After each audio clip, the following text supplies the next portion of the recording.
La maldición de Slava, capítulo 18. Y los hijos de la abominación fueron llamados a casa. Mordecai era más que un simple hechicero, era una leyenda viviente. Su poder no solo se colocaba por encima de otros magos, sino que lo convertía en un baluarte de los reinos, el faro de esperanza en tiempos oscuros. Reyes, nobles y hasta criaturas de antiguas razas buscaban su consejo, conscientes de que su sabiduría y dominio sobre las artes arcanas eran incomparables. Con un gesto podía convocar tormentas, desatar relámpagos o calmar mares furiosos. Su torre, encaramada en un gran acantilado escarpado, era el epicentro de esos secretos arcanos que otros solo podían soñar con comprender. En uno de esos episodios que marcaron su fama, Mordecai se enfrentó a la amenaza de un portal infernal, un vórtice que se había abierto en medio de la ciudad, vomitando demonios y criaturas del abismo. Las llamas del infierno rugían, las sombras se retorcían y la destrucción se esparcía como una enfermedad. Sin embargo, Mordecai, firme y sereno, se colocó entre la ciudad y el portal. Con un poder que sacudió el suelo bajo sus pies, cerró el abismo, sellando para siempre a las bestias en su dimensión. Pero cuando el humo y el polvo se dispersaron, algo quedó atrás.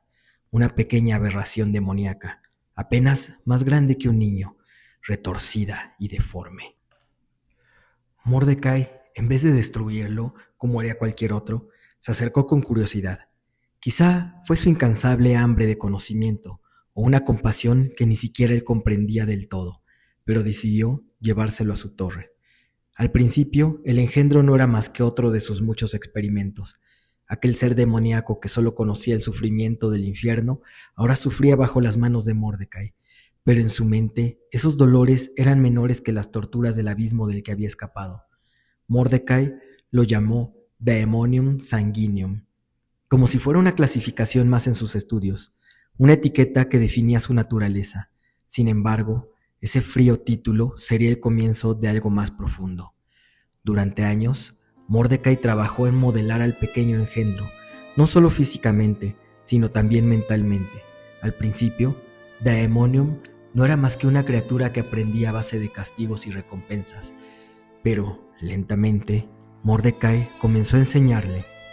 Le enseñó a leer, a escribir, le habló del mundo exterior, le explicó las complejidades de la sociedad, las convenciones que solo los humanos seguían. Al principio fue solo una herramienta para pulirlo, para perfeccionar su experimento. Sin embargo, con el paso del tiempo, algo cambió en Mordecai. Los ojos brillantes del demonio infantil lo miraban con una inocencia extraña, como si esa criatura esperara su aprobación. Mordecai, sin darse cuenta, comenzó a sentir algo más. Aunque no lo expresaba, el afecto comenzó a filtrarse entre los fríos muros de su corazón. A su manera, Daemonium también comenzó a encariñarse. Nunca había conocido el amor ni la compasión, pero Mordecai le daba algo parecido a una vida, una existencia que, aunque limitada a las paredes de la torre, estaba llena de conocimientos y descubrimientos. Poco a poco, Daemonium dejó de ser una mera criatura infernal y se convirtió en Dae, un ser más parecido a un humano. Mordecai lo educó, lo instruyó en las artes arcanas y lo mantuvo a salvo de la torre, oculto del mundo exterior, un mundo que siempre le advirtió que era cruel y despiadado. Dae nunca conoció otra cosa más que esa torre y a su mentor. Para él, Mordecai era el único ser en el que podía confiar, su padre, aunque nunca lo llamaría así. Era su todo. Mordecai, sin embargo, nunca lo dejaba salir. Cada lección sobre el mundo exterior estaba teñida de advertencias. «Allá afuera no sobrevivirías», decía el mago, mientras hojeaba grimorios o realizaba experimentos. Pero a pesar de la severidad, Dae lo amaba. Sabía que el mundo era peligroso, y si Mordecai lo mantenía ahí, debía ser por su protección. Una noche, mientras Dae estudiaba un antiguo grimorio en el piso superior de la torre, una niebla densa y sobrenatural comenzó a filtrarse por las grietas de las ventanas y de las paredes. Mordecai, que estaba inmerso en la creación de un hechizo, lo sintió antes que nadie. El frío escalofrío que recorrió su espina dorsal no se debía a la temperatura, sino a algo mucho más siniestro. Salió de su laboratorio con urgencia y su expresión, siempre calmada, cambió de pronto. Ahora era de preocupación. «Dae, quédate aquí, no salgas por nada del mundo», le ordenó con una voz inusualmente tensa. Dae, sorprendido por la urgencia de su mentor, obedeció, sin rechistar, pero esa fue la última vez que vio a Mordecai. El mago salió de la torre, envolviéndose en la niebla, y desapareció.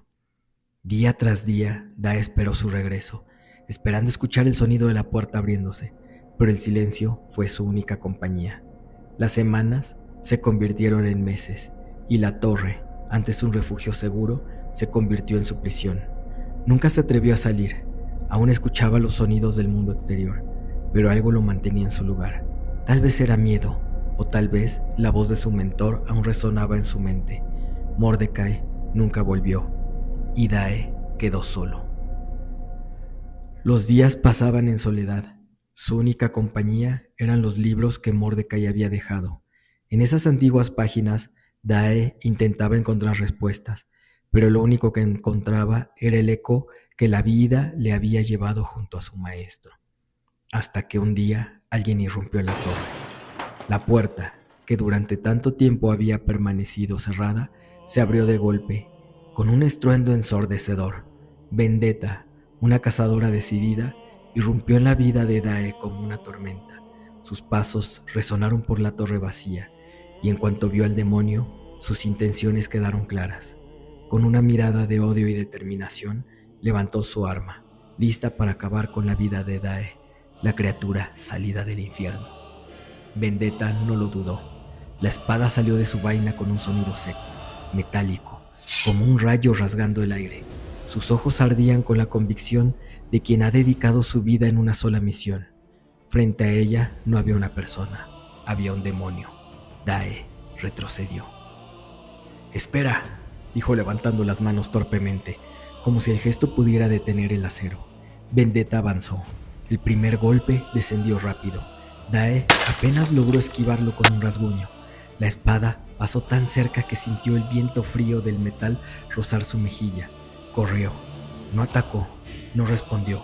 Solo huía entre las sombras de la torre, tropezando con mesas, derribando libros, respirando con dificultad, mientras Vendetta lo perseguía como una loba. «¿No entiendes?», gritó él. «No necesito entender», respondió ella. «Los demonios solo mienten». La espada volvió a caer. Esta vez, Dae rodó por el suelo para evitarlo. «Si quisieras matarme, ya lo habrías hecho», dijo él entre jadeos. «Pero estás escuchando». Vendetta no responde. Sus ojos eran puro hielo. «Mira esta torre», continuó Dae. «Mira los libros, mira mis manos». Vendetta dudó un segundo, apenas un parpadeo. «Si fuera lo que crees», dijo Dae, «¿habría pasado años leyendo, intentando entender lo que soy?» La cazadora ataca de nuevo. Esta vez fue demasiado rápida. Dae tropieza contra una columna de piedra. No había más espacio para retroceder. Vendetta levantó la espada. La hoja quedó suspendida sobre su cuello. Dae levantó la mirada. No había odio en sus ojos, solo miedo y algo más profundo, algo quebrado. Vendetta lo vio entonces. Esa expresión, la misma, el mismo temblor en la mirada, el mismo silencio antes de aceptar lo inevitable. Vio en Dae el rostro de su madre, aparecido en su memoria como un relámpago. Aquella noche, el fuego, las sombras, los demonios rodeándola, la forma en que ella la miró antes de morir, no con odio, con tristeza. La espada de Vendetta comienza a temblar. El recuerdo la atravesó como una lanza. Sus manos cedieron. La hoja cayó al suelo con un golpe seco. Vendetta dio un paso hacia atrás, luego otro, hasta que sus piernas ya no pudieron sostenerla. Cayó de rodillas. El silencio llenó la torre. Dae miró la espada. Podía hacerlo. Un solo golpe. La cazadora que había intentado matarlo estaba indefensa frente a él. Él se inclinó lentamente, tomó la espada y la sostuvo por un momento. Vendetta no se movió, ni siquiera levantó la mirada. Las lágrimas comenzaban a caer por su rostro. Dae caminó hacia ella. Vendetta cerró los ojos, pero el golpe nunca llegó. Cuando volvió a abrirlos, la espada estaba frente a ella. Dae la sostenía por la hoja, ofreciéndole la empuñadura con una calma casi dolorosa. «Si todavía crees que soy un monstruo», dijo suavemente, «entonces hazlo». Vendetta no la tomó. Las lágrimas corrían en silencio. Dae suspiró, como si entendiera algo en las palabras, algo que no podía explicar.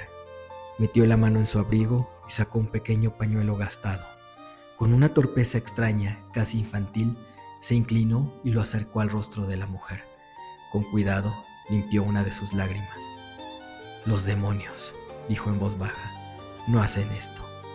Desde ese momento, no volvieron a separarse. El camino hacia la ciudad de la Cresta es una extensión que a primera vista parece serena. Las montañas a lo lejos perfilan el horizonte y el viento, suave pero frío, acaricia las caras de los viajeros mientras avanzan por el sendero cubierto de hojas secas. A lo largo del trayecto, los árboles desnudos se alzan como esqueletos vigilantes y el sonido del crujir de las ramas bajo sus pies es lo único que interrumpe el denso silencio. La calma es casi engañosa, pues detrás de cada colina y sombra, la sensación de que algo oscuro los observa es persistente. Sin embargo, en medio de la inquietud que embarga a los héroes, solo dos parecen estar ajenos al peso de la atmósfera: Irene y Weasley, el pequeño muñeco. Irene, con su rostro iluminado por la inocente alegría, camina con ligereza, su vestido ondeando al compás del viento. Ella mira a su alrededor con una mezcla de curiosidad y admiración, como si el pasaje desolado y los peligros invisibles no fueran más que una parte de una gran aventura. Weasley, siempre a su lado, la toma de la mano con sus diminutos dedos de madera y a su vez se balancea a su ritmo, casi como si compartiera su despreocupación infantil. Anastasia los mira a la distancia, sonríe y piensa en sus hermanos. Ya no está en su mente sus caras destrozadas por el frío y la enfermedad. Hoy le gusta pensar que sus hermanos se verían similares al muñeco e Irene, felices, tomados de la mano, en un camino hacia la aventura. El resto del grupo no puede evitar sonreír levemente al ver cómo Irene mantiene su pureza en medio de la oscuridad que los rodea. La belleza de su inocencia actúa como una chispa de luz en un mundo sombrío, y por un momento, incluso el silencio parece menos opresivo.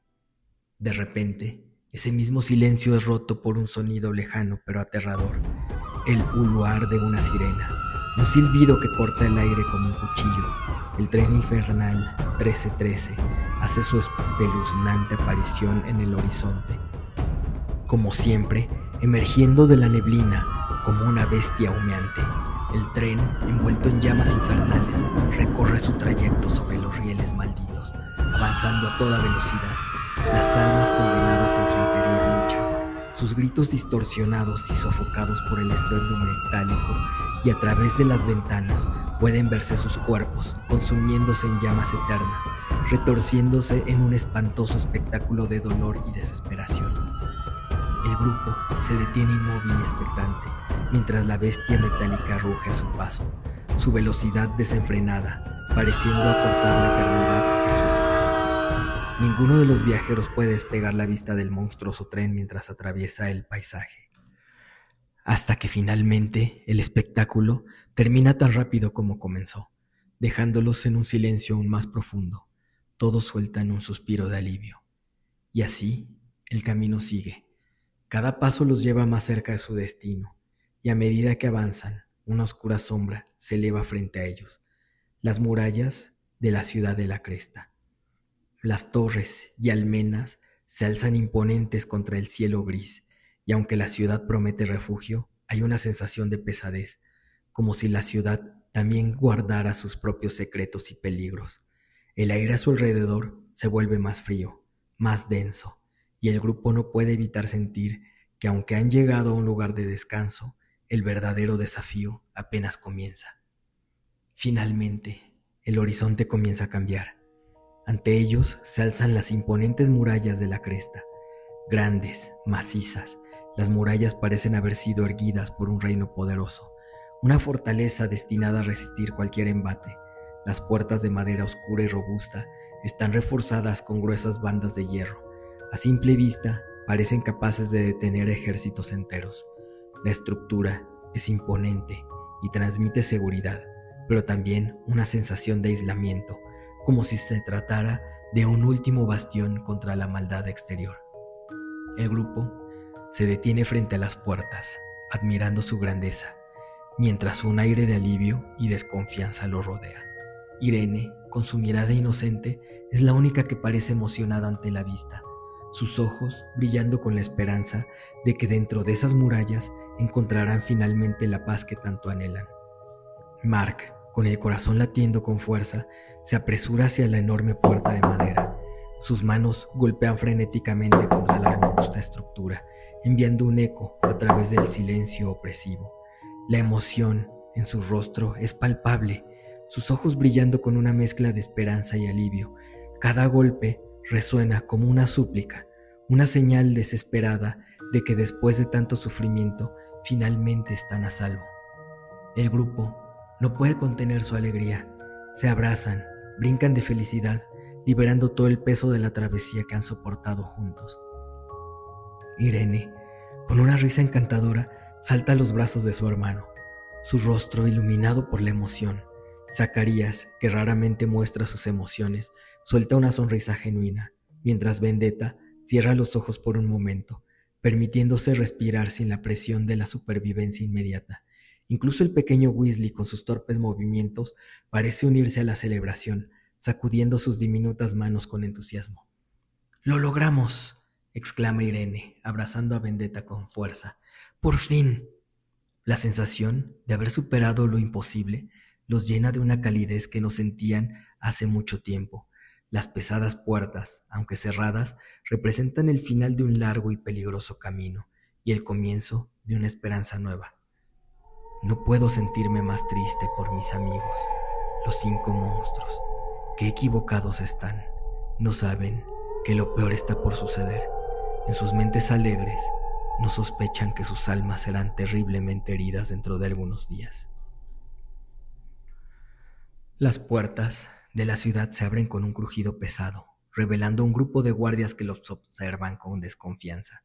Sus armaduras desgastadas brillan bajo la pálida luz del día, y sus miradas se percibe el recelo. Dae, con su máscara bien ajustada, da un paso adelante, inclinando ligeramente la cabeza en un gesto respetuoso.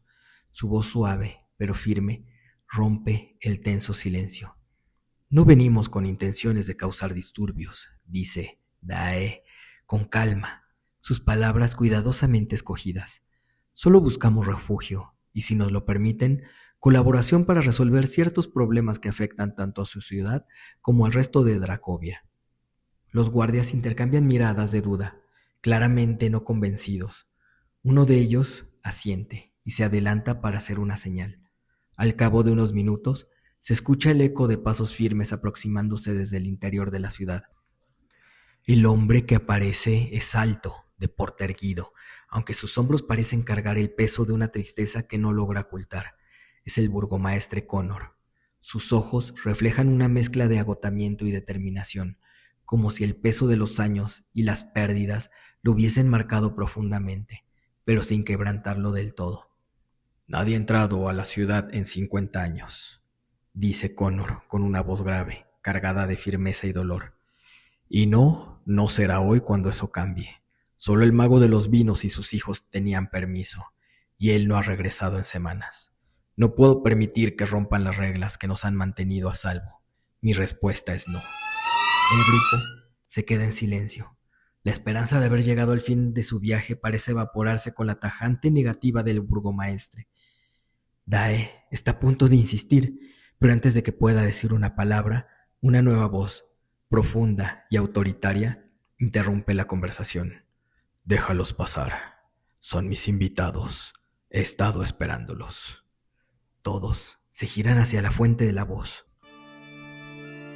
Un hombre de aspecto imponente, con una túnica blanca y detalles dorados, emerge de entre los guardias. Su presencia irradia una autoridad que incluso el propio Connor no puede ignorar. Es el obispo, la figura santa de quien tanto han oído hablar. Con una mirada penetrante y serena, los guardias se inclinan ligeramente y el burgomaestre, aunque visiblemente afectado por la intervención, no se atreve a discutir. «Entren», dice el obispo, extendiendo una mano. «Su llegada es importante para todos nosotros». El obispo emerge de entre los guardias y es como si el mismo ambiente a su alrededor cambiara de una manera sutil pero evidente. Alto, de complexión esbelta, su figura irradia una presencia tan amable como imponente. Su rostro tiene una serenidad casi sobrenatural, esculpido con una elegancia y simetría que lo hacen parecer una obra de arte viviente, reminiscente de una figura celestial. Sus ojos rosados, idénticos a los de Vendetta, parecen tener la capacidad de ver más allá de lo visible, cargados de una sabiduría insondeable y una compasión infinita. Su cabello es blanco como la nieve más pura, cada mechón resplandece como hilos de plata. A su alrededor, el mundo parece responder a su mera presencia. Los pájaros comienzan a cantar, sus melodías suaves acompañan su andar, y los animales de granja, que hasta hace un momento se mantenían inquietos, ahora se apaciguan. La luz del sol, pálida y enfermiza, parece intensificarse un poco a su alrededor, envolviéndolo en un resplandor que no pertenece del todo a este mundo. Cada paso que da parece lleno de gracia y autoridad, y aunque hay en él una aura casi divina, su mirada sigue siendo cálida, accesible.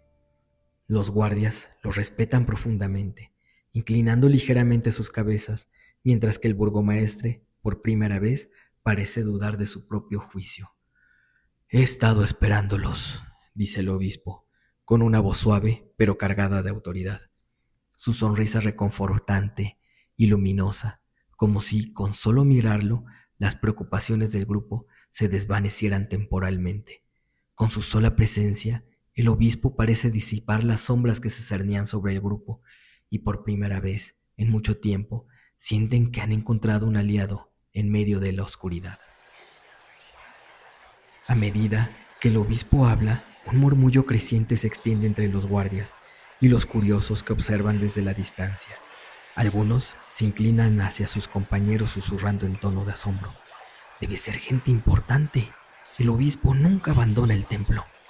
Otros intercambian miradas incrédulas, asombrados de ver al venerado hombre santo fuera de su sagrado recinto, preguntándose qué clase de destino une a estos forasteros con alguien de tal renombre. El obispo camina al frente, guiando a los héroes a través de grandes puertas de la ciudad, revelando una visión completamente opuesta a lo que habían enfrentado hasta ahora. La ciudad es una comunidad autosustentable, casi idílica. Las casas están construidas con piedra y madera, con tejados cubiertos de musgo que relucen bajo el débil sol, mientras pequeñas chimeneas liberan delgadas columnas de humo que se mezclan con el aire fresco. Los caminos de tierra están bordeados con arbustos y flores silvestres que añaden un toque de color al paisaje verdoso que evoca la tranquilidad de las tierras más pacíficas. La gente camina con calma por las calles, saludando con sonrisas a los forasteros. Los niños corren despreocupados, jugando con pelotas y dando vueltas en los amplios jardines. Las familias trabajan en los huertos, recogiendo zanahorias y coles frescas, mientras animales de granjas como patos, gallinas, conejos y cabras pastan plácidamente a su alrededor. Los colores vivos de las frutas y verduras en los mercados contrastan con la suavidad del paisaje, creando una sensación de paz y prosperidad. Todo parece perfecto, casi demasiado perfecto. A medida que caminan, los héroes sienten un peso en sus corazones, temerosos de que esta aparente armonía sea solo una fachada. Los recuerdos de Villaki, donde todo parecía igualmente sereno antes de develarse el horror oculto, se ciernen sobre ellos. Aunque no pueden evitar admirar la belleza del lugar, una parte de sus almas sigue alerta, esperando descubrir qué oscuridad podría acechar bajo la superficie de esta aparente paz. «He escuchado de su llegada a estas tierras», comenta el obispo en voz baja inclinándose hacia los héroes. El viento y las plantas me han hablado de ustedes, de sus hazañas. Recuperar las reliquias de Villaki fue un acto digno de elogio, dice el obispo. Sus palabras se deslizan con suavidad. Con una sonrisa casi reverencial, el burgomaestre los conduce hacia un hermoso estanque. Oculto en los jardines de la ciudad, envuelto en una atmósfera de calma, las aguas del estanque parecen vivas, brillando con una luz suave que fluctúa como un latido. El agua refleja imágenes efímeras, sueños de lo que podría haber sido, mientras que su leve murmullo parece susurrar secretos antiguos. La superficie, aunque tranquila, posee una profundidad que sugiere que su poder es más grande de lo que se muestra a simple vista.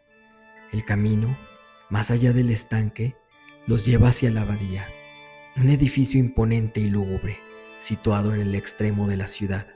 A medida que se acercan, la atmósfera cambia drásticamente.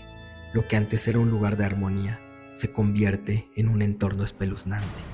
La abadía, con sus altos muros de piedra oscura y ventanas enrejadas, parece más un sanatorio psiquiátrico que un refugio sagrado. Talanor, con su casco inmutable de ciervo, se mantiene firme, pero el aura del lugar lo inquieta profundamente.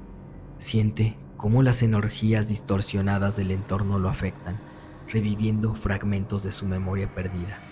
Vendetta, en cambio, se aferra a una chispa de esperanza, sus ojos fijos en el obispo, creyendo que al ser ambos celestiales hay una posibilidad de redención. Para ella, este lugar puede ser lo que ha estado buscando, una señal de que su naturaleza divina aún tiene un propósito en esta tierra manchada de oscuridad. Cuando los héroes cruzan en el umbral de la abadía, un escalofrío recorre sus espinas. El interior es aún más siniestro que el exterior. La tenue luz apenas alcanza para revelar las grotescas formas que los rodean. Criaturas híbridas, deformes y monstruosas se reúnen en torno al obispo en un círculo casi ritual. Cada uno de estos seres parece una abominación sacada de las más oscuras pesadillas. Cabezas de puerco sobre cuerpos humanos, sus hocicos emitiendo bufidos grotescos. Otros, con pies de cabra y torsos humanos, deambulan torpemente como si no entendieran cómo caminar con sus extremidades torcidas. Otros tienen alas en vez de manos, plumas negras y rígidas que se agitan con torpeza, mientras que otros ostentan picos afilados donde deberían de estar sus bocas, chasqueando rítmicamente como si intentaran hablar. Las deformidades no se detienen ahí. Hay seres con múltiples ojos en lugares imposibles, lenguas bífidas que salen de sus mandíbulas malformadas y miembros adicionales que cuelgan inútilmente de sus torsos. La escena es una macabra colección de horrores deformes que apenas conservan una pizca de humanidad. Todos ellos rodean al obispo con una devoción perturbadora, moviéndose con una frenética alegría, como niños extasiados esperando una bendición. El obispo, con su apariencia angelical y su carisma inquietante, ríe con ellos, su voz resonando como un eco sobrenatural. «¡Mis hijos!», exclama con fervor, extendiendo sus brazos como si estuviera recibiendo una congregación perdida. Los seres monstruosos responden con chillidos, gruñidos y aullidos, llenos de entusiasmo antinatural que hiela la sangre. El grupo observa con incredulidad y terror. Los grotescos híbridos parecen adorar al obispo con una devoción que desafía toda lógica. Lo que una vez fue una figura de compasión y poder divino, ahora se revela como alguien que abraza la deformidad y el caos con la misma reverencia que un padre amoroso tendría con sus hijos. «Dios Ambler, Dios Ambler», repiten una y otra vez las abominaciones, adorando al obispo. Y continuará.